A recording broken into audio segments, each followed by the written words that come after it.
Okay, so I'm about to share a video from a gel block that I made for my husband for his birthday. I'm a stay-at-home wife and mom right now, so I'm really not wanting to spend like a lot of the money that he made on presents for him. I did buy him a new holster, but it kind of just feels like I'm spending his money on a birthday present, and I didn't really want to do that, so I tried to do something original. I did find a bunch of videos online on how to do, I did find a lot of videos online about how to make ballistics gel at home, like DIY ballistics gel, because the ballistics gel that you can purchase ready-made is crazy expensive. So I followed one of those videos. I actually watched a few of them, but the one that I ended up gaining the most from is a real short video from Science-ish, and I will link that video below. But before I start, one thing I would have changed, which I really struggled with, was finding a perfectly rectangular mold that was longer than 12 inches.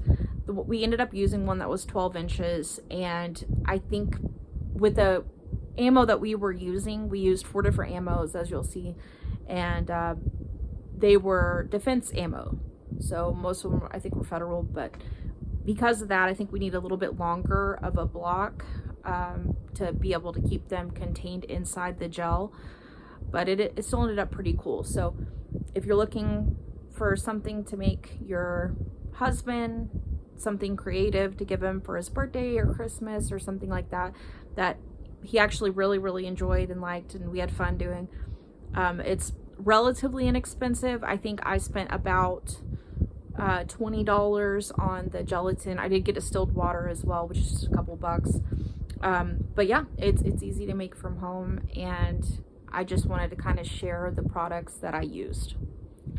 The products that I used were Knox gelatin, and from what I can tell, that's like the go-to that people use. I haven't seen anybody use another brand. Maybe it would work. They have an off brand at Walmart that'll save you like $4 for the 8-ounce boxes. They didn't have the 16-ounce like jars that I've seen other people use at Walmart, at least at my Walmart, so I ended up just getting the box of 8-ounce gelatin. It comes in packets, like a bunch of tiny packets, 32 packets in all. So if you do the math there, that's 4 little packets per 1 ounce of gelatin to 1 cup, or around 8 to 8.2 ounces of water. And that's really it. That, and plus the container.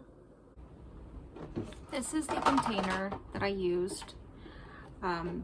It's just one from Walmart. I think it was $5, $6, something like that. Not super tall, definitely not long enough. Again, if I could do it again, I would find a longer container, but I just really could not. I looked in all areas of Walmart, my Walmart anyway, and I just couldn't find one. So this one is what we use for the gel block you'll see us shooting. All right, so today we're shooting my homemade ballistics gel. It actually turned out pretty good, and we're gonna see how it works. Okay, so today we're gonna try and see what the difference is between the Federal HST, the open mouth hollow point, and the Federal Hydra Shock with the spike penetrator on the inside. Okay, the first one we're gonna do is the HST, the gold standard Federal HST. So my camera fell on the ground right before we shot, and I wanted to show the wound channel. This is with the Federal HST. Look how it just blossomed out. It's like a perfect spiral. I bet if it was a little bit longer, it probably would have been okay. All right, now for the other one. Okay, now we're gonna do the Federal Hydra Shock, which is almost the same, but it's got the steel spike penetrator on the inside.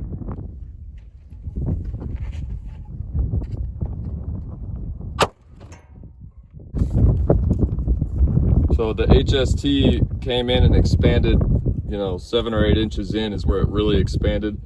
The Hydra Shock with the penetrator expanded immediately within the first 4 or 5 inches and then carried on through.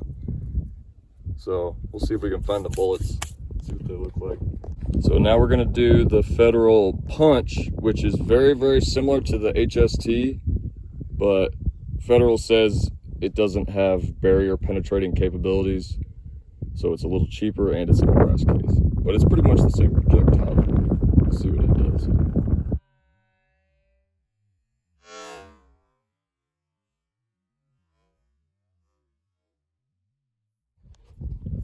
Okay, so the first one we did was the HST, which penetrated and started expanding 7 or 8 inches in. Then we did the Hydra Shock with the steel penetrator, which expanded a little bit the first 4 inches and then penetrated on through.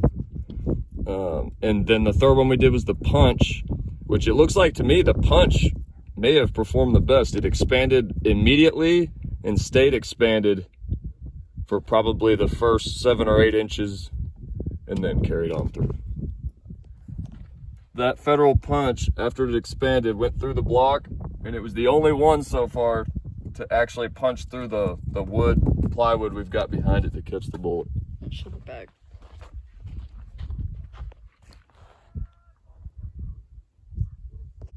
All right, well, the block is getting a little shot up, but we're gonna try one more. This is the Hornady Critical Defense, 124 grain jacketed hollow point.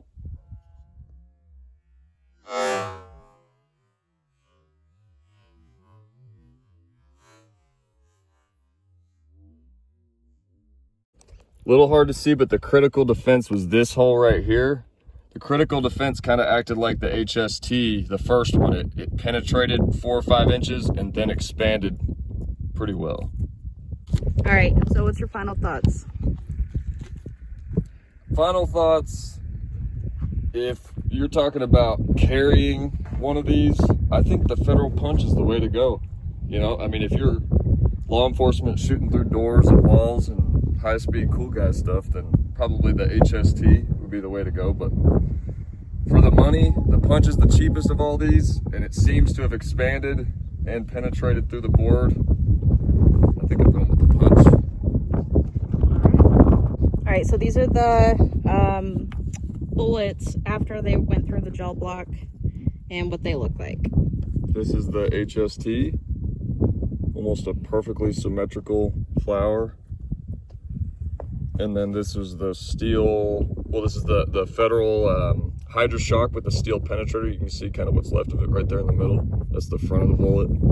That's the back. And then we looked everywhere for the Federal. The Punch is missing. The Punch, but we couldn't find it. And then this guy right here, this flat guy, is the Hornady Critical Defense with the red tip on it.